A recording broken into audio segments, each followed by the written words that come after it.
Antes da gente começar, eu quero propor um desafio. Em algum momento desse vídeo, eu vou revelar se as palavras que eu estou falando aqui foram escritas por mim ou pelo ChatGPT.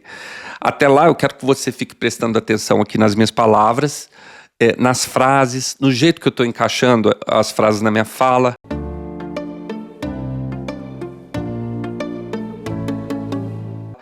Segundo uma reportagem recente da revista The Economist, os textos produzidos por inteligência artificial começaram a desenvolver uma espécie de cheiro próprio. Os detectores de IA já não procuram apenas palavras. Eles procuram padrões, frases construídas por contraste, algumas escolhas de pontuação. Mas antes do GPT, se a gente for pensar em uma definição possível para o que é escrever, a gente poderia dizer que é alguma coisa do tipo organizar as ideias. Então, trazendo a política e as eleições aqui para o nosso assunto, imagina você, um candidato. Ele abre o ChatGPT, pede um discurso ali sobre segurança pública ou alguma coisa do tipo, ele recebe um texto e reproduz esse texto na propaganda eleitoral.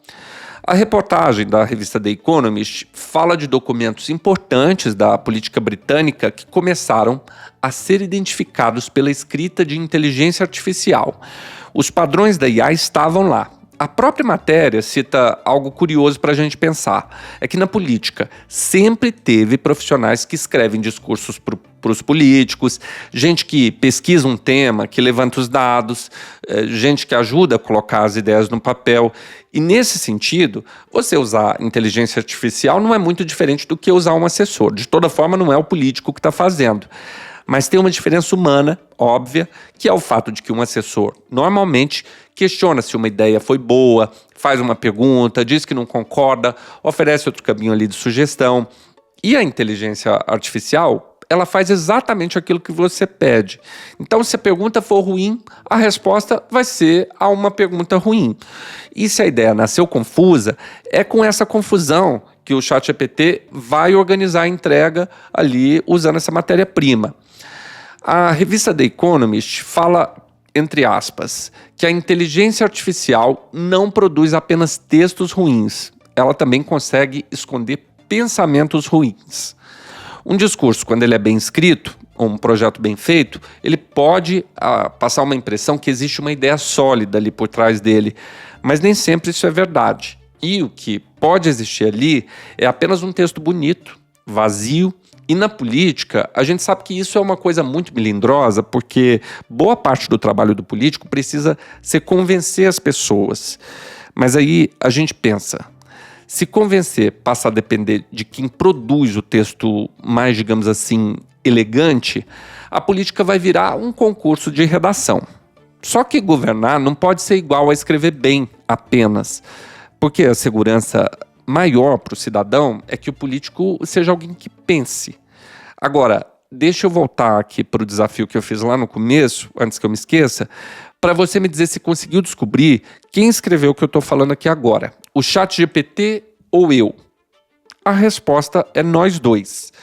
A ideia desse vídeo nasceu depois que eu li esse artigo, porque eu queria reparar se aqui na nossa conversa ficava claro o que é meu e o que é do ChatGPT.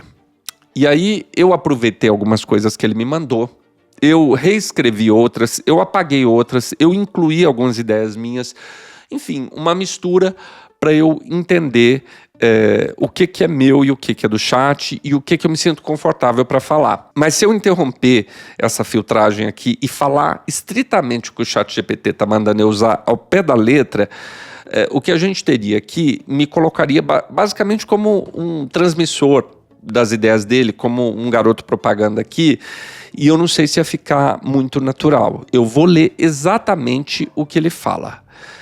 Mas existe uma pergunta mais importante do que descobrir quem escreveu cada linha, quem conduziu o raciocínio, quem escolheu o problema, quem decidiu onde a conversa começaria e onde terminaria.